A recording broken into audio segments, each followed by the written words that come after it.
All right. I'm going to go out and let everybody know. We need the definition. But it kind of, it breaks down to the systems that you build closely resemble your organizational structure and how the communication happens in between them, right? Some of the sayings are, if you ask a team, a 4 team to build a compiler, right? It'll be a 4-pass compiler. Each team's going to do a different thing. And it's not so much how the application is, but also how it's going to be developed. So that's why it plays a big role in DevOps as well. How that team structure is, how that communication is going to directly affect how you're developing, right? That development process.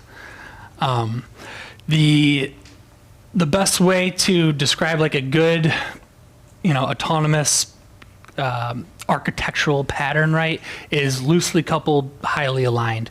It's made popular by Netflix, is putting it in that phrase. But if you read the manager books from the past, right, it's not a new philosophy. It goes way back, and it relates again, starting with how the organization is, and goes right into how things are developed, right, how the application is going to look. And the other thing that I think is very important within your organization is having clearly defined responsibilities and ownership. We're going to get more into that later, and that's kind of like the main topic, or the main aspect of that. And then communication. It's communication, not so much, we use Slack. A bigger or more important form of communication is asynchronous. When you talk about company culture, how do we do this? How do we do that, right? Asking those questions. A better community culture it should be documented very well, right? Not in pages and very hard to see, but very, a company wiki that's very nicely organized that, somebody can search in, see what's going on, see the clearly defined roles, responsibilities, and ownership throughout the organization is a key factor in that. And then transparency. What is your team doing? How do you work with your team? Anything that you can do that's legal. Make sure to put it out there, and I'll get on that. So one of the resources that I list here is the GitHub handbook, GitLab handbook. I don't know if any of you have seen it, but they basically put their entire how they operate, right? Their entire company culture out there. Anything that they can put out there that's legal, so like some financial stuff they don't, but you can see exactly how they run their teams, graphs of all their KPIs and all their OKRs are listed and everything. It's a great resource. I really like how they run the company and they make it all public. So I highly suggest taking a look at that. And then again, the book I mentioned, Team Topologies by Matthew Skelton and Manuel Pais. That's how you pronounce it. A great book. It came out in 2009. So it's one of the more recent ones, but it really ties it together, that fundamental aspect. So starting off my journey in DevOps, it was a small company. We just had a development team, and then it kind of made sense for us to have an operations infrastructure team. But we all came from development. Most of us did. The communication was there. So around the time DevOps was happening, right, they're talking about breaking down the silos and more organizational. It didn't really resonate with me as much. The tool side of it did, right? We were already there. We had good communication and collaboration. But then as we grew, not thinking about it, it kind of crept up on us, right? The bigger that we got, the more teams, the communication and how those teams were organized played a lot bigger role. Some more water, please. Thanks. Yeah, there we go. So like I said, the ownership and responsibilities. I feel like that's a major aspect of this. So I want to really drive that home and kind of talk about what I think when I say ownership and responsibilities. They kind of go hand in hand, but I kind of break it up as the ownership is more the assets, right? You need to clearly define the ownership, right, of those assets, and those could be code, the tools that you're using, and the applications that are running. So the code, the libraries, there needs to be, I don't know if I talk about it, but I'm going to jump into it. The ownership, there needs to be one team that owns any piece of either code or tools or applications. I guess I'll get into the team versus directly responsible here after that. But so defining ownership is more the assets in your company. That should be clearly defined. These are the tools we use. Anybody should be able to go to your company wiki, internal portal, see what team is using what. How do I provision users very easily? Hopefully it's self-service, but if it's not, it should be nice and clearly documented.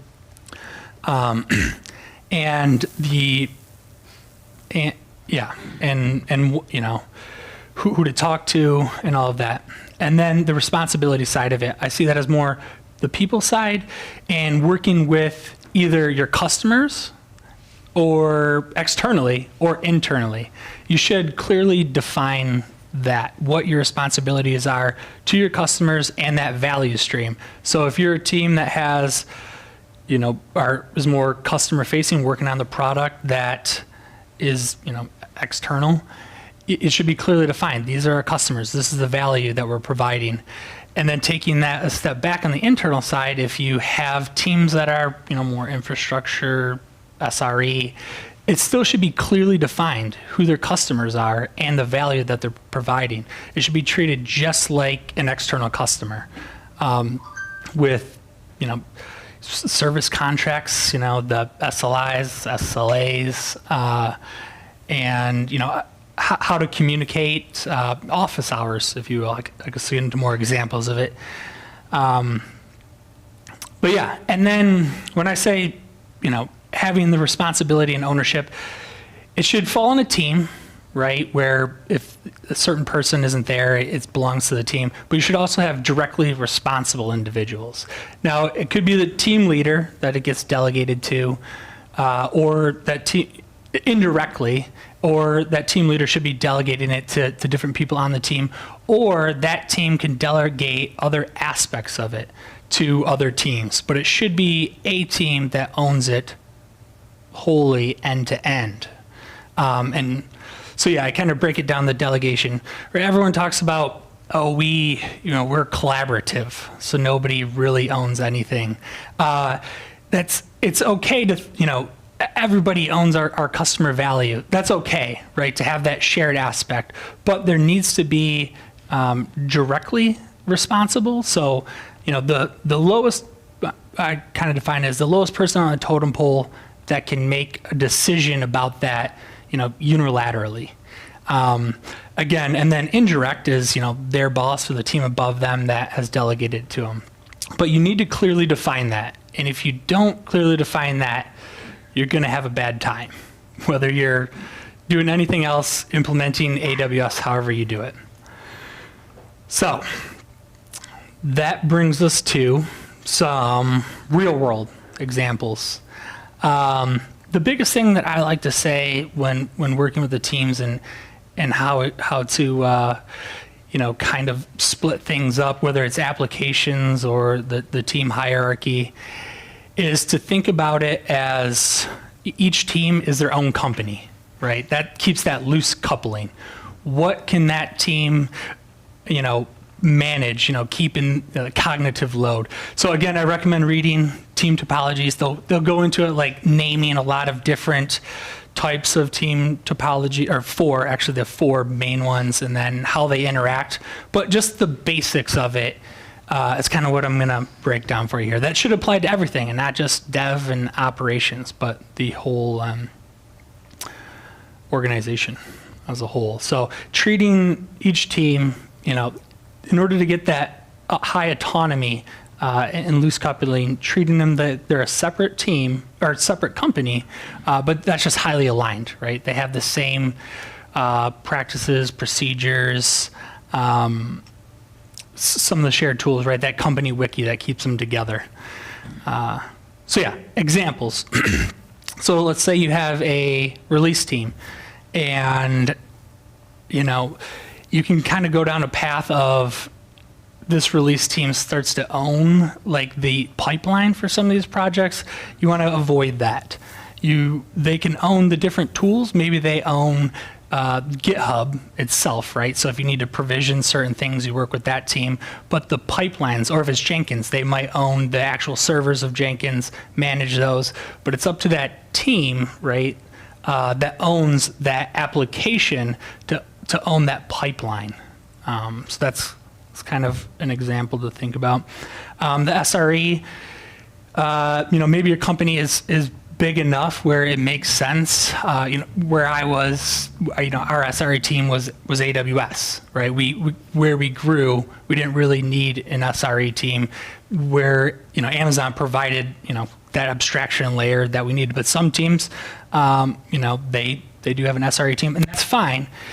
But you need to have that clear, defined responsibilities, right? Ownership, the boundaries, and maybe it's they own how that container is being ran, but they need to have clearly well-defined. The app has to do this. This is the clear interface within that container. It has to meet certain standards, right? Think about it how you would work with another company. What would they have, right? What documentation and standards, API would they have? Another team that you may see is something called the DevOps team or platform team. And it's tricky to have, going down the same path. They might end up like owning different pieces of architecture or components, different applications, which is fine, but those need to be clearly defined APIs, right, that the other teams are consuming. Those teams should really only exist for alignment and enablement, and not so much a dependency. That's the main thing too, is that the reducing the dependencies, making sure that those teams are autonomous. Does anybody else have any examples or any things that jump out at you, like, how would I do this? Or so in our company also, the DevOps grew in last 10 years. And what I see is, as a developer, initially we had to figure things out. But then DevOps group was created, and that helped what you are talking about. They provided the Jenkins servers and the pipelines, and we would use that, but we would put our steps into it. And same thing for the containers. They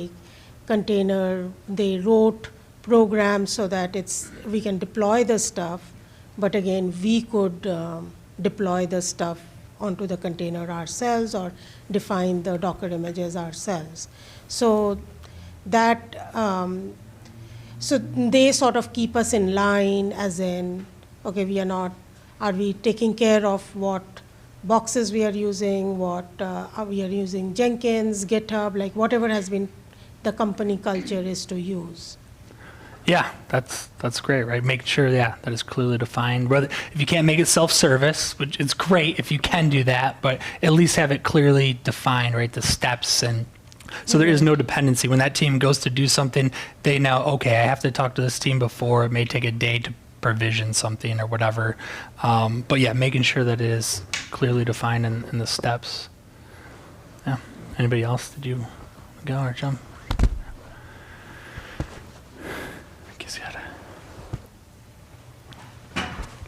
I was going to say, I don't know how about whereas you work, but a lot of places have DBA teams too. Yeah. The database team that is responsible for making sure the database is up and running and maintained and all that stuff. That's a big team in a lot of places. So yeah, and that is fine, right? If you're, I'm going to get more on the AWS implementation and what's good for that, but yeah, sometimes you can't, right? And you can't just start off greenfield. You may have a lot of applications and services that are running on there, right? But yeah, just making sure that it's clearly defined, those responsibilities. It gets bad when, you just hear both teams say, well, that's not my job, right? That's where the problems happen. So it just needs to be clearly defined. Have a contract, if you will, right? But yeah. So what can you do, right? So a lot of the stuff that I kind of talked about, and even in that book, it's kind of very top-down, kind of very prescriptive of, you have to have these 4 teams, 4 different types of teams, and this is the way that they have to interact. But a lot of us maybe aren't in that position to, make those top-down changes, right? It has to come from the very top, a lot of that. So what can you do yourself? And the biggest one is documenting what your team does, right? And how other teams interact with your team is one of the most important things. So yeah, if you don't have a wiki or a company portal, hopefully you do somewhere to put that in. Start one.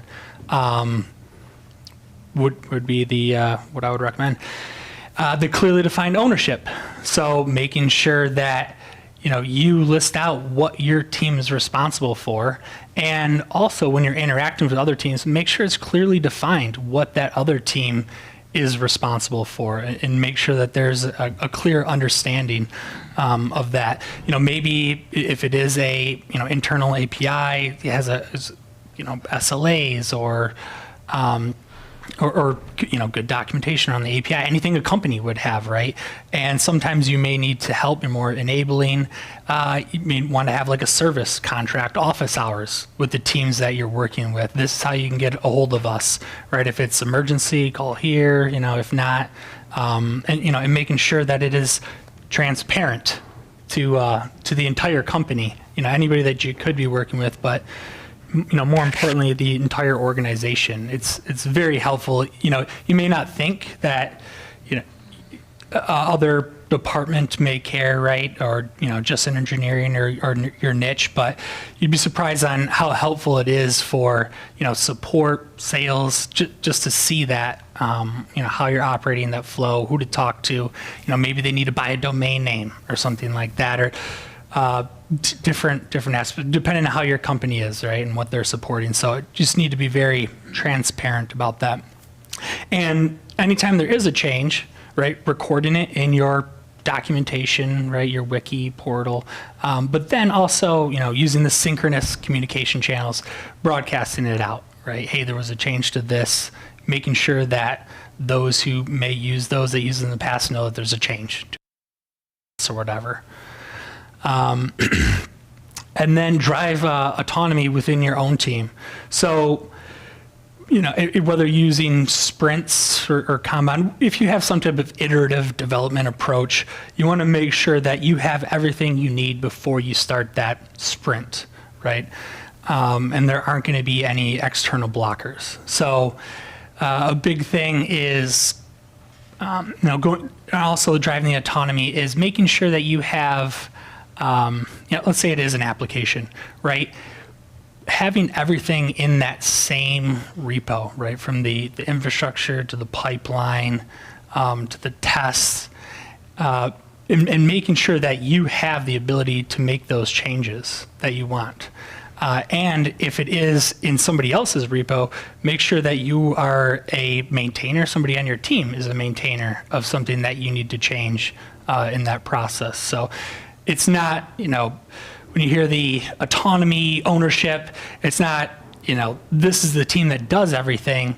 It's more, this is the team that's the steward, the, custodian, shepherd of that application asset, if you will.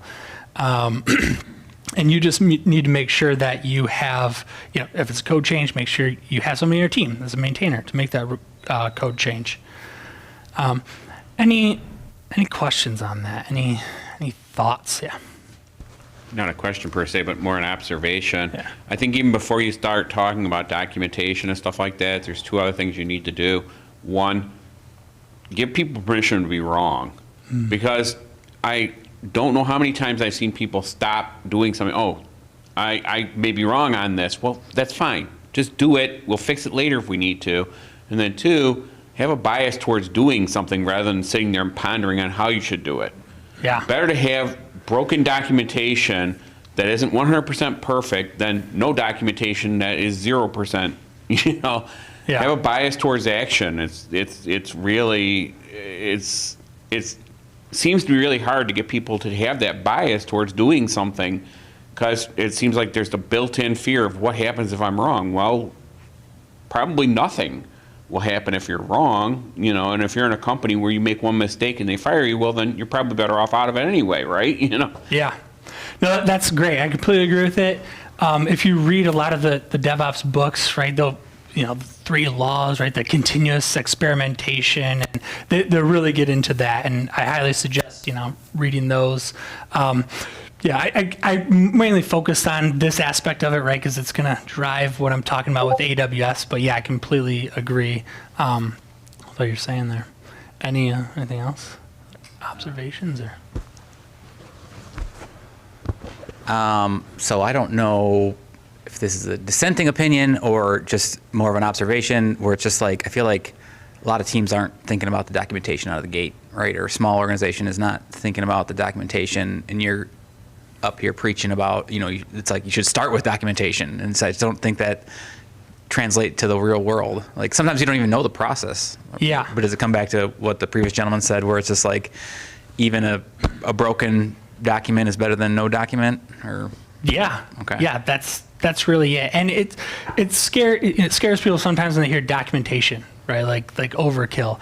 Like it needs to be good documentation, very clean, you know, concise, to the point. You know, it should flow like a very nice website that you want to read, right? Versus a big ball of data that's outdated, right? It's very important to keep it updated, maintained. And also what kind of drives that too is, right, if it's your team, you can do it. Put that documentation out there, and then anytime you're making changes, adding anything, blast it out, right? And people are going to see that. They're, you know, constantly reminding them, refreshing them, getting that there. But again, it doesn't need to be super detailed. But if it's, you know, repeated questions of, you know, back to the culture of how do I do this? How do I do that? You know, and it's constantly being asked, that, you know, that should be documented and easy to find. So yeah. Anything else? No? Or? I have just a quick comment. So one of the, it's a recurring theme here where you're talking about interaction between teams, having office hours, having clear defined, you know, boundaries and whatnot. Yeah. I've read Team Topologies as well. Wow, what a great book. I'm going to read it again just because I'm like, oh, I want to go back to it. I can't stress how important that really is. Like where I'm at, we're starting to really define some of that. And just in defining those boundaries, let's call them, and those processes, just like an API, you say, this is how you interact with the API. This is how you interact with the team. It really frees the teams up to do what they're meant to do, right? And it just declutters things. So Yeah. yeah. Highly recommend it. I read like 70% of it, and then I was like, you know, I was asked to do this talk. I was like, you know, I want to reread that book, and I was like, yes, like I'm so glad I did, and finish reading it. Yeah, it's a highly recommend it. Great book. So yeah, and then a couple things, you know, if you're still struggling, right? You know, trying to demonstrate value. I wanted this one to go slowly. Don't read the last one. So yeah, demonstrating the value that you're getting out of it, right? Hopefully you are. I don't think you would, right? By implementing those practices, right? Hold lunch and learn or whatever, any type of learning things that you do within your organization, posting about it within your, you know, your synchronous communication channels, Slack or whatever, blogging it if that's your thing. Having a book club was kind of helpful for us, right? You talk a lot about, you know, what you're doing and how it relates when talking about that, the different books, team topologies would be a great one. And then, if it's still not working, right, seek help. One of the best things that we did doing anything new, and it required a bigger change and we had to get buy-in, was reach out to a consulting firm, right, in the area that kind of specializes in that. Just have them come in, talk about it. Usually to make these changes actually propagate, there's a lot of barriers, right? A lot of, throughout the industry, the way that organizations have been, right, 20, 30 years ago, and the way that the topologies are and how things ran and the different titles that people have. When you start to make these changes, it kind of throws that off, and it's very hard for people to make that change, right? If you have this title and now, this different process way of doing it kind of changes up your responsibilities, it's kind of hard to make that change in an organization. But one thing that's really helped us, bringing in a consulting firm to help with that. I'm very passionate about it. So if you want, I can come in and talk about it. DM me, have me on the socials. I'd love to. And the next thing, if it's still not working right, it's very stressful for you. Things just aren't happening, to just move on, right? It can be hard, but it's not worth the mental stress or burnout that you might get, in an organization that just is not progressing. So the quote here: "You can't change the people around you, but you can change the people around you." So, yeah. Just a little wrap up here on the DevOps side of things before we bring that into AWS side.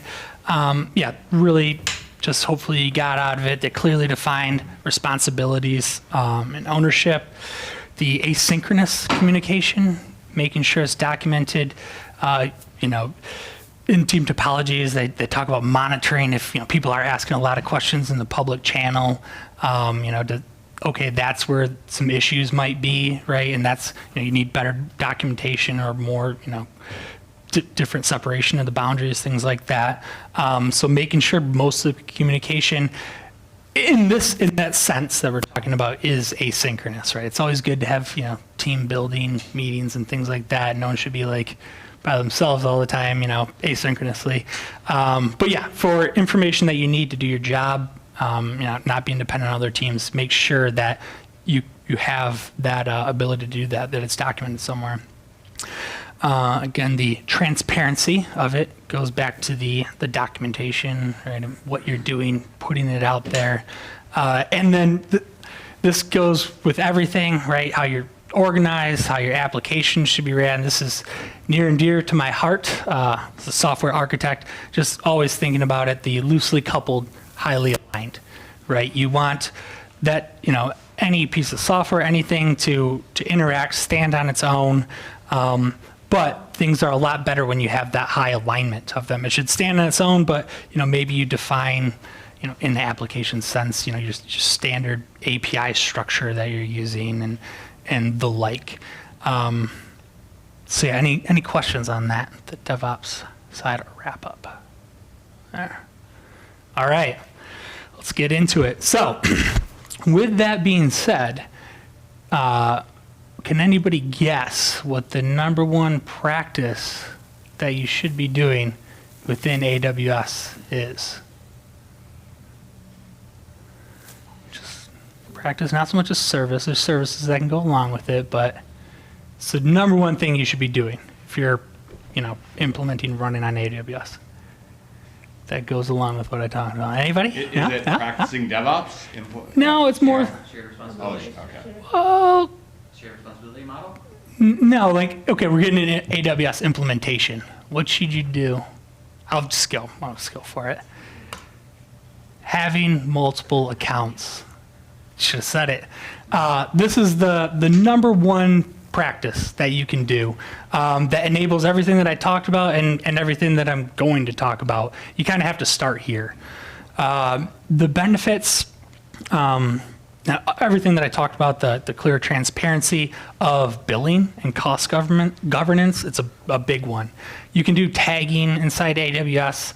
It's hard. Some things you can't tag. You can't tag your network traffic, right? If it's all coming through, it's kind of hard to separate that. This allows you to have very clear boundaries, right? And transparency. It's beautiful when a team that hasn't really cared too much about costs is now, when their application is, this is how much you're spending, or this is how much you're spending in development to run that application, and they can clearly see that. It's beautiful how much it changes things. It's like they start to care, right? That it drives that ownership and responsibility. And the other just really great benefit of it is permissions. I don't know how familiar you are with doing IAM permissions in a single account and trying to lock that down across multiple teams. It's a nightmare. It makes it a lot more simple. And I guess you shouldn't try to be simple when you're doing security, but a lot less room for error too when doing it. So yeah, highly recommend that. And those are some of the benefits. So where to separate? So the biggest separation, so there's lots of different names for what people call things: workloads, applications. To me, that the boundary should be with teams and what they're doing. But if you're not there yet, or a team has multiple ownership over multiple assets, a really good boundary is where the data is. If you have multiple applications, but they're still hitting the same data directly, not necessarily through an API, well-defined API, but if they're touching the data directly, that should be in the same account. I call that still the same application. It could be different services. And again, with the repos, right? If you have that, like, I highly recommend having that clearly defined. This is, an application has all of its components inside that repo. Now, you can have multiple. I'm okay with the monolith. If you have the API backend and you're building a mobile app at the same time, right? I consider those two workloads. They have different data, right? It's connecting to an API, so they are different. But if those are, kind of coupled in development, especially in the beginning, I'm okay with having those in the same repo. But if it's, that single application should have everything else in there, right? From the testing to the infrastructure, pipeline, whatnot. So that's another way to get that boundary between environments. Definitely production and development. That's obvious. Whether you have different stages, different integration environments so that you can integrate with the other teams working on this stuff. It's good to have very clear, defined, an alignment across the company of what, integration environments are. I could talk about that more, but yeah, environments, definitely production, non-production. And then individuals and teams is a great boundary. I'm going to get more into the how, but if it's not easy for you, maybe it just makes sense to do teams. But, if you get really good at it, it's going to make sense to do it at an individual level when you can start managing thousands of AWS accounts. Nicole. So are you saying that each team, let's say, has their own AWS account, but then they have another AWS account for dev? Yeah. So when I say individuals, teams, sandboxes, that's what I meant by that. Give them something to play around with, get into AWS, get their hands dirty. No, I mean, I'm sorry, like so if I have a team that has their own app and we own it, we have two accounts, one for dev and one for prod? Yes. Okay. Yeah. And then the team should probably have a sandbox account. Keep those dev and prod. Hopefully you're using infrastructure as code. We'll get into that more later. But they should be clean, identical, right? And then I say sandbox accounts to allow those teams, individuals to jump in, play around with. You can set, better cost governance around that. Question. So, how would you differentiate the DigitalOcean versus the AWS? Because a lot of people now trying to use in the DigitalOcean, which is kind of cheaper. But I know it's kind of for a smaller applications, and it's like not complete platform either. So just trying to understand what cases you're supposed to use DigitalOcean versus AWS. Yeah, so I'm under the philosophy, right? Like any team can use whatever they want, right? As long as it doesn't break requirements of the organization. I know that's hard for other ones, but for some organizations, especially if you have, very good, economical reasons, right, to run multiple workloads in there. Again, you should have the high alignment, right? You should have within the teams, you have different, champions, I like to call them, that get together, maybe infrastructure champions on all the teams get together. Hey, we really like this, we really like that, and kind of come up with that alignment, those recommendations, the how-tos. But, and going back to the separating, how those should be separated, definitely by application, right, and workload. It shouldn't be, I would not do it where there's, CPU in one and data in the other, like that type of workload. If that's together, I'd keep that in one. But if it's another standalone application, the other team is very familiar with it. Your company culture alignment allows for a team to stand up a DigitalOcean account, then yeah, that by all means that would make sense to me. And not everyone would agree with that, right? They may they want the higher alignment and better economical sense to just everything in AWS, unless you really have to, right? Does that answer? Kind of. I mean, I'm just wondering, let's say I have one application, right? But there's other application. There's one application which is not related to all the other applications. Let's say you have several, but I think more likely you're going to use AWS because it goes into the same part of the data source and everything else, right? Or storage too. But if you have one which is kind of separate from like multiple application using the same data source and also our storage, then that one can go to DigitalOcean. Is that making more sense that way? I would not do it for cost. Unless you're a really big company, it's not going to make sense to use another cloud provider for cost reasons. So you mean like I know there's a lot of people like developers like DigitalOcean, than the AWS actually, because it's a little bit more easier for them, for the developers. So I was just wondering, in what sense? I mean, I don't need to know big company, small company, just common sense. In what cases you would use DigitalOcean versus AWS?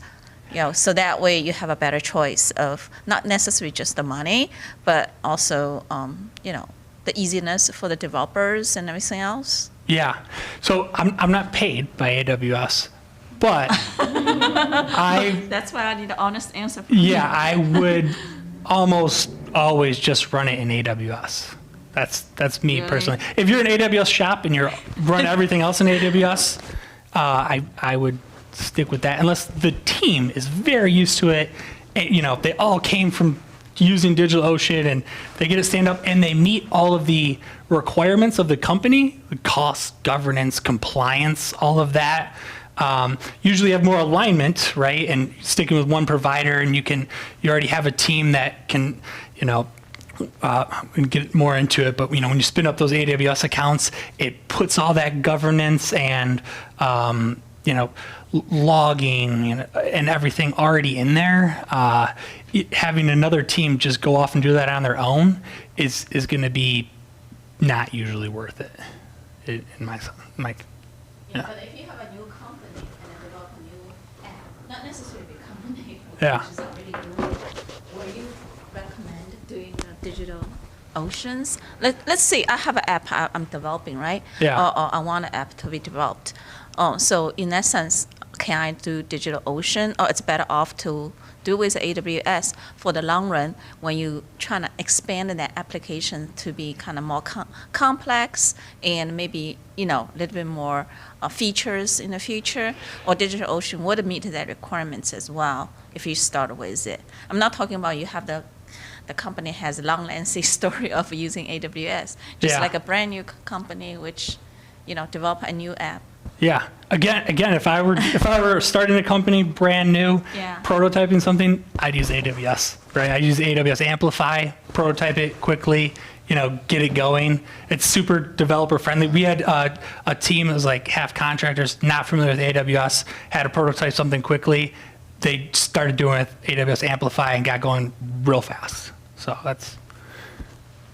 I'll make a little observation. Back in the day, and I know this dates me some, but when Visual Basic 6 was around, you'd have a lot of people who would build applications. They build them in Excel, they build them in Visual Basic 6, and as long as they were the only one using it, it was great. Did what they needed, they could understand it, they could maintain it, but the minute someone else needed to use it, or it needed to grow beyond that, it became a huge bottleneck.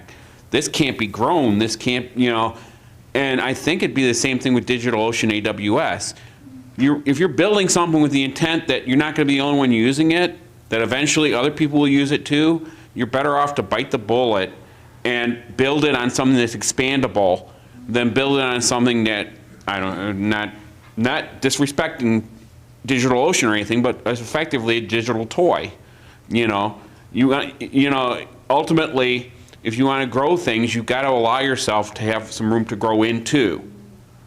And, and if, like I say, if you're building it for yourself and you're the only one that's going to use it, then fine, by all means, use Excel or use DigitalOcean or whatever, because you're the only one that's going to ever use it. But it usually happens with successful software that other people want to use it too, and then you're going to run into a bottleneck. Just my observation. I agree with you there too, but also going back to your point of just doing it, right? Not being afraid, right? Yeah, sure. All great companies, right, and products start from a spreadsheet, right? So it's going to happen, right? And so it's inevitable, yeah. I just have one more thing I'm going to reiterate, and that AWS, I used to think kind of exactly like you're saying, like you could spin it up quickly on DigitalOcean, Heroku, whatever. You realize that like AWS has some really quick onboarding ramps, like Amplify and there's all kinds of, like AWS probably has the solution you're looking for, you just don't realize it. So I'm just mentioning that. Yes, that is kind of the problem, right? There's hundreds of solutions, so yeah. Picking. So I like he was saying expandable. I mean, you look at yourself at the beginning, you think, well, I'm only developed this, but sooner or later you find yourself in a bigger world, right? So you want to expand it, and then people cannot use your stuff, and they cannot expand it. So I think his point is very variable as far as that goes. Yeah. It's good. So putting my architecture hat on, you want to think about that, right? The future, and not shoot yourself in the foot to say, right, when starting off, but you also don't want to over-engineer. You want to, get that MVP, out the door quick, but not doing something, right, small here that's going to make it really hard to change in the future. So, yeah. So you cannot switch between DigitalOcean and AWS. There's totally two different animals, right? You cannot convert them, So can you? we can get. I don't really want to get into the multi-cloud, right? But and a lot of people vendor lock-in and things like that. But it's really where your data is where that's gonna be hard to move things around. Not so much the application. Those are kind of easy, even if you're using more native technologies that they offer, even AWS, it gets tricky with the data. So yeah, thinking about it long term, do you want it to stay here because you don't want to migrate that data over? Yeah.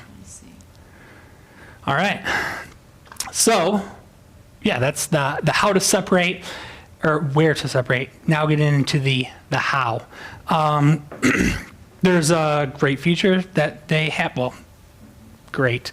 A lot of the other cloud providers do a lot better job, but AWS has AWS organizations to help you manage the multiple accounts. Makes it a lot easier than it was in the day. You can either do it manually, right, using, it's like a combination of the services of landing zone, control tower, service account manager. I forget, those names are changing too all the time. But yeah, start there if you're a smaller organization. If you do have a lot of internal teams, DevOps enablement teams, platform teams, it might make sense to use a tool called org formation. It's not native to AWS, just kind of a bummer there. But I haven't used it personally, but people I trust in the tech community swear by it, especially if you're doing, more than 100 accounts. If you're going to be provisioning for every single engineer and you have, a lot more, and especially ephemeral provisioning for engineers, you're going to want to use something that's more infrastructure as code. So that's what it is. It's kind of like a CLI, infrastructure as code for accounts. AWS kind of stops at the account level, and it's things within an account that they'll do the infrastructure as code for, where this is kind of like an abstraction that the community made to control multiple accounts with infrastructure as code. I'd highly recommend it if you're a large organization going to be doing multiple accounts. Again, don't let this become a bottleneck. Right? If I say to use the multiple accounts, but don't make it so one team is a bottleneck for provisioning these accounts. You want to make sure that it's hopefully self-service. If you can get there, if you have the team empowered to do that. But if not, make it clearly defined. Right? If a team needs to stand up an AWS account, they're building a new workload. Again, going back to the transparency, well documented. If you're doing a new workload, this is what we recommend. Give this team a day's notice at least, or whatever, or more, and we can stand you up an account, have it clearly defined. So ideally, self-service in a beautiful world, but if not, should be very clearly defined, and everybody should be on board with, the process for doing that. All right. So yeah, that's the big one, having the multiple accounts. So that's that. If you take anything from that for the AWS side, hopefully you got a lot from the DevOps side of things. But the biggest one is that separation of accounts. Please do that if you're not. So everything else that I'm going to talk about kind of goes along with having the multiple accounts. So I'm not going to dive too much into specific services, but I'm going to touch on different ones and an example of thinking about that decoupling, yet high alignment while leveraging those across multiple accounts. So the high level of it, right, is not creating those silos, right, of the DevOps data or whatever, right, and eliminating those external dependencies. So first one I'm going to talk about is AWS WAF. If you're not familiar, it's AWS's managed firewall service. And they allow you to have managed rules that can be applied across accounts. I think firewall manager, I don't know the exact name, but what I've seen and implemented and kind of went backwards was these are the rules, is not versioning those rule changes and then applying them down, kind of enforcing it if, we're blocking this IP address or we're making this change, and kind of pushing it down to all the applications, and now all of a sudden something's breaking in those applications and they, the team that owns it doesn't know about it. That's a bad practice. What you want to do is you want to have, it's great to have a security team researching it. This is, what we recommend. These are our managed rules. AWS has a bunch of managed ones, but, if you're if you need a lot more niche security, have your team form those rules. But it should be up to the teams that own those applications to apply them to their account, right? It should be, the security team can make it easy and say, hey, even make a PR, right? In their repo of implementing it. But it should be on that team to actually push that change. Unless you have, again, going back to the, that team doesn't have to do everything. As long as you have somebody on your security team or another team that is a maintainer. I like to call it, somebody who knows enough about that application. It's using maintainer in the repo sense, right? They're a maintainer of that repo.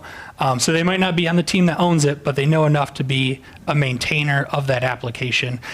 There's different ways to slice and dice it, but then maybe they could make that change, right? But they have that responsibility and authority to do that. Does that make sense?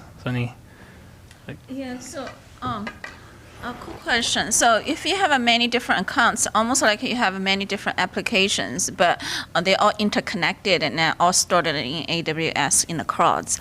But what I'm trying to say, let's just say you have an Amazon app, just one single app. Okay, but with lots of people using it and just buying and selling and whatsoever, does that still need AWS, or you can actually use DigitalOcean?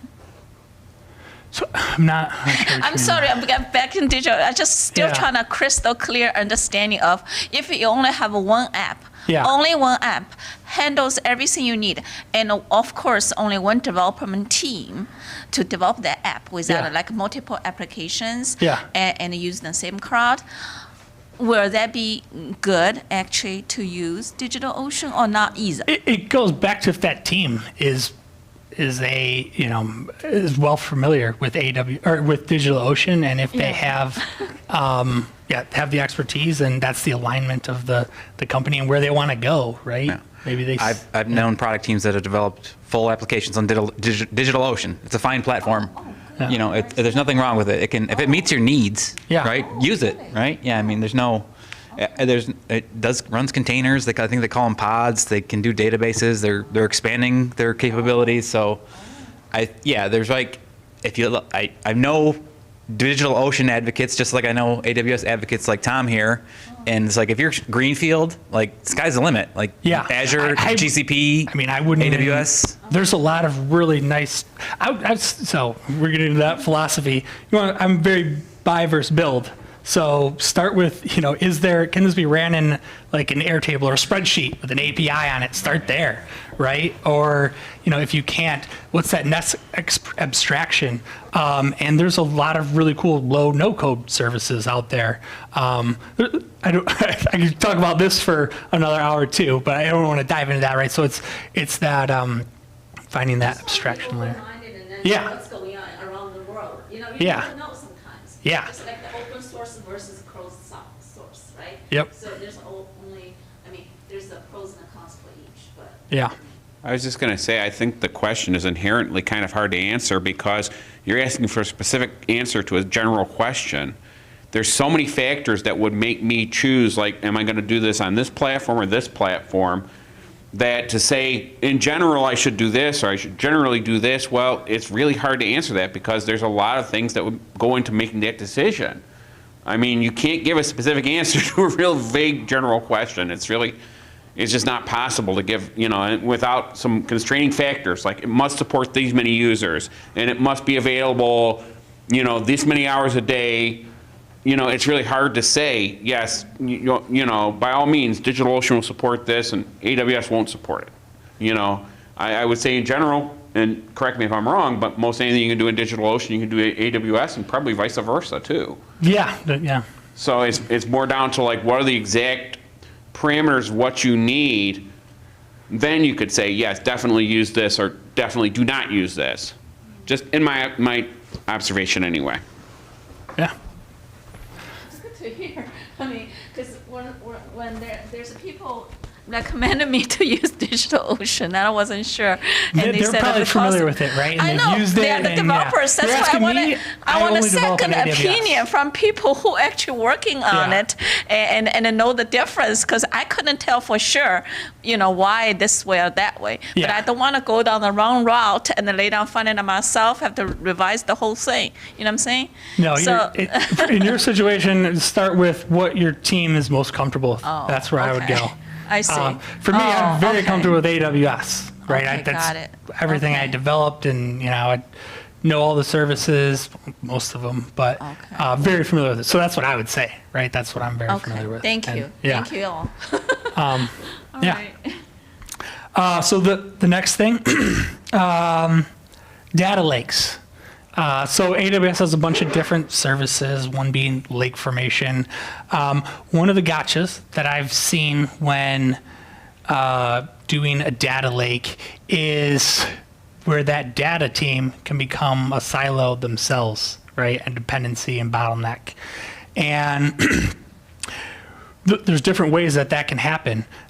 They can be expected to know everything about everybody else's data, and then also be expected to get in there and be the ones to extract that data out. So those are two different ways that that I've seen.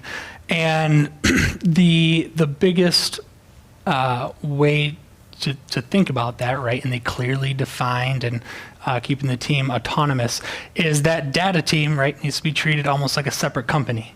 Highly aligned, but thinking like they're a separate company. They need to have clearly defined APIs, schema, right, alignment, schema across that company, make it very easy for the other teams to get their data to them, right? Maybe they allow them to stream it in real time, or, you know, dump it to an S3 bucket, but, you know, make the product teams, or delivery, whatever you want to call it, teams that own the application, that know how their data works, how the database infrastructure, you know, underlying, what's the easiest way to get that over in that format. So you want to make that data team help with that, and not be that bottleneck, and more kind of defining the schema and API layer. So yeah, and sometimes with these services like, you know, AWS Security Hub, or now I think they have Security Formation. I don't remember what they just released here at reInvent. But what I've seen with Lake Formation is it can kind of get your team thinking like, oh, send all your, you know, we're gonna connect to all your data, right? Or make this one account that has, you know, a shared VPN access, right, to your database. I would stay away from that, right? Like that's like an anti-pattern there. Yeah, going into that. If you're doing anything new, having that boundary of your AWS accounts and not having those dependencies between them as much. If it is AWS to AWS, I guess I'm going to talk about this more, but if it is AWS to AWS, right, like your data lake, it's okay to have IAM roles, like I'm going to talk about, that are kind of shared and kind of define that access. But if it's anything else, like a service, you want to try to rely on, or at least this is, you know, my thoughts on it, a more standard boundary, right, for authentication. I know I kind of jumped into the authentication side of it there, but any questions on that? Kind of rambled with the security, but anything?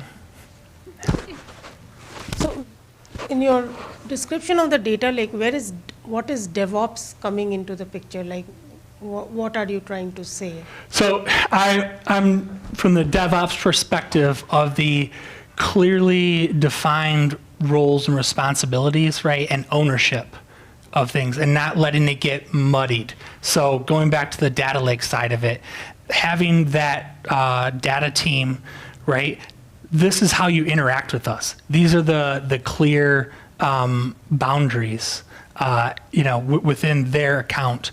But if they're using AWS data lake and they have APIs, so you're saying develop another set of APIs, or is just So even better than that, right? So yeah, getting back into the data side of this, what I want to talk about is not even having that data go to another account, right? Just using data lake the right way is having that application team expose their data right from their account in an S3 bucket, right? Using Athena to expose an API, and having that team that knows where the PII is, right? And knows how to set those boundaries and those limits of what Athena can access. So it doesn't, you don't have to have it in two different spots. So that's what you should be using lake formation for, is Yes, defining that schema of how to connect, making it easy for the application teams to expose that to lake formation. Does that kind of answer it? Let's get, Sort of, yeah. okay. All right. Yes, the next thing is logs. And for a lot of audit and logging purposes, they need to be centralized. Instead of having your audit log team have to connect and know everything about your account, it's very easy to, when your account spins up, you automatically have what they call service control policies on that account that no one can change, right? It's locked down. Where they can't change it, and anything that's done in there is sent to another account.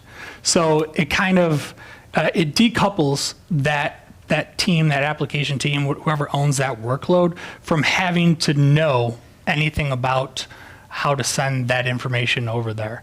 So that's a really good enabler of the DevOps and the cultural, right, communication, responsibility, ownership side of things. Any questions on that? Jump into a couple more higher level topics, but any questions on those services or patterns? All right. So, I mentioned it before, infrastructure as code. It's not specific to AWS per se, but it's very enabling of good DevOps practices. There's different tools out there, Terraform or straight CloudFormation with AWS, CDK or straight CloudFormation with AWS. You have Terraform. This is more of a cloud agnostic provider of infrastructure as code. And then if you're doing things serverless, there's Serverless Framework, which I'm a fan of, and kind of we'll talk a little bit about in this next one. And again, the benefits, it allows that single team to own that application end-to-end, that infrastructure. They can make the changes, not have to reach out to another team to have to do that. And it builds that, and also transparency, right? It's self-documenting. This is what we're doing. This is how we're doing it. How changes are made to that infrastructure is documented, and really boosting that transparency. We'll kind of speed it up through here. Is any more questions on the infrastructure as code side? Do it if you're not. And then one of the last high-level ones here that you should be leveraging with AWS or any provider is either serverless or managed services. And some of the examples are AWS Lambda, DynamoDB, API Gateway, and AppSync. The biggest reason, the biggest benefit, the autonomy, is you can have all of that infrastructure in that single account. Sometimes when you're even leveraging things like containers, it becomes like a economy of scale thing where you want to put all the containers in one cluster, right? So with serverless, right, if it's scaling to zero, that's one of the criteria I say. You can hear a lot more about serverless if you listen to the podcast. We just talked about it. I dive into it a lot more. But definition scales to zero, and that makes it economically feasible to have production-like code, exactly like the production application, in every single development staging account. And that is a huge enabler, right? If you can allow that team to not have to even have the service contract and responsibilities with other teams, operations, SRE, that kind of eliminates it, right? And allows that team to be autonomous and focus on delivering business value versus having to interact and working with other teams. So yeah, any questions on that little aspect there? Before we go into more of a wrap-up of AWS. I was just gonna say, I think having everybody have the production code and like all the various environments, the development and the testing and all that is terrific if you can do it. Yeah. The big problem is the data, because every place I've ever worked, it's not so much the code they're concerned about, it's the data. Like someone's social security number, someone's like health insurance information and stuff like this. That's a big no-no going anywhere but in production. So, Yeah. but that's, I'd love to see so that. when I'm saying, when I say the multiple accounts, just production-like, I don't mean the data. Data stays in the production, even if it's pre-prod, whatever, that is production. If you triage database, right, that's anything production, that's production. So yeah. So this might be a completely different conversation. You're really opening my eyes. So we're migrating to AWS for a lot of our line of business systems. The environments of like prod and staging, let's even say like integration, right? Those are no brainers essentially. They have completely different AWS accounts for. We're looking at doing some stuff with local stack, and so I'm just wondering. You're talking about like going down to the individual and team level. I mean, is that something that would you suggest running everything in the AWS cloud? I mean, despite obvious costs that are related to that, or again, it could be a completely different discussion. Yeah, no, The answer is yes. Your answer to my question is yes, right? It's listen to the podcast. I dive into that, yeah. Okay, And cool. developer experience with AWS and serverless. Fantastic. So we can talk about it more after this too. Cool. So, Sounds good. yeah, anything else on the serverless managed service side? And all right, yeah, that's so yeah. I kind of want to just do those high level. I had a lot more diving into nitty gritty of different services, but I wanted to keep it here where just thinking about that, and as you're implementing them yourselves, the different services, what to think about. So yeah, just wrapping it up. Separate accounts, number one. Start there if you're not. And my quote that I love and follow everything, the loosely coupled, highly aligned. Just whenever I go into a meeting, right, is work with the engineering teams and putting my architecture hat on. It's just, me and repeating, loosely coupled, highly aligned, right? That's basically it, just me on repeat. You just have something there. I don't have to show up. The infrastructure as code, definitely be doing that. If you're not, it's relative to make it really easy nowadays. And yeah, using serverless managed services, which we just talked about. Any other services, practices anyone else recommends? Any before we wrap up here? You've been saying it right along, loosely coupled, highly aligned, and I think it's a shame, this is just an observation, that so many developers forget the other part of coupling, which is high cohesion, which is a function does one thing and does it very well, and you try to exclude all the extraneous things. So highly aligned is kind of like high cohesion too. It's like everyone is working towards one purpose. Yeah. And they're all working towards that purpose, and that's what you want. You want everyone able to do what they need to do, and they're all working towards one purpose. And then, each part of that purpose is broken down by management. So, just an observation. Yeah, I'd love to talk application architecture with you too after this. Love it. Any other pain points somebody has? I want this to be helpful for you. Is something in AWS that you've working on is like, well, that doesn't work, right? Like sometimes I forgot to mention this, so bring it up with the IAMs, like compliance, right? Of the I say everything in the repo, right, and in that account, and some people will say, oh, well, we have to have separation of duty. Usually, that separation of duty is more of an archaic way of mitigating the risk of one person being able to do whatever they want to a system. Any new compliance auditor, will be okay with needs two people to turn the key, is as long as you're doing that. So if you're fancy, everything's GitOps.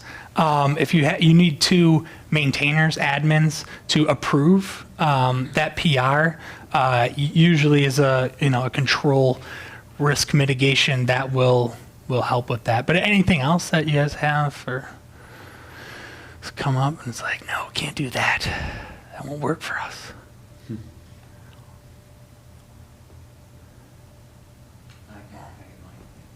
services. Like Transit Gateway is real nice. A real easy doing VPC peering. I don't want to get too technical, but doing VPC peering in the past was real challenging between accounts and could get really because you had to create a mesh, right? But now the Transit Gateway centralizes that.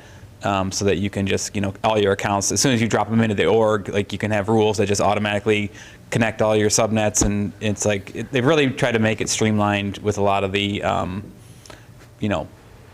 multi-account approaches. So yeah, I'd be very careful with it. It is nice, right? What it might be nice on with, keeping out the loose coupling is if you do have a development environment and, you're running, it's usually older things, right? You have SQL Server, it takes forever to provision. Connecting your development environments to a dev SQL Server instance, that's something where, Transit Gateway. I would steer clear, if you can, of sharing your networking VPCs across accounts, unless you have to. But sometimes you have to, right? But yeah. Think serverless first or managed service or whatever, right? And you don't even have to worry about that. But yeah, couple other, older. I think, and there's ways to do ingress and egress accounts for networking. You could have one account that all your traffic goes through to control real tight, with a WAF in front of this one account, and all your accounts are using that as a egress for web traffic. So there's some really nice things you can do there.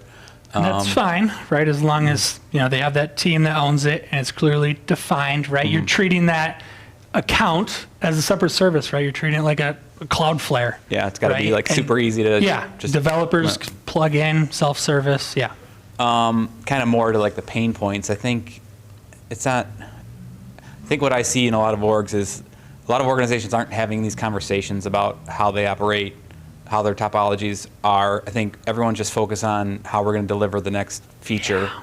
So I think in retrospective of my experience, it's just I wish, had I known what I know now, I would have made the focus of the process and the team topologies more of a driving force in, how I was trying to lead teams versus, well, we just got to get this done, right? We just got to get this done so that the CFO gets off our back, right? So, yeah. So I think that's where we need to have the cultural mindset shift, and instead of focusing on getting the next checkbox marked. If we talk about our topologies and our processes, we'd probably increase this whole speed of the entire organization. Yeah, the Conway's law, it applies all the way through, just like the loosely coupled, highly aligned Conway's law. How you're organized is how you're gonna build things and how they run, how they're built.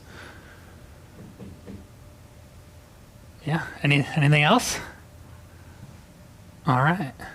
Any questions from anybody on the interwebs? No, only a couple people on the live stream. Yeah. But no questions from the All live right. stream. Yeah. Well, that wraps it up. Hopefully you got something out of this. Got you thinking, and hopefully it was helpful. And that's it. You're welcome.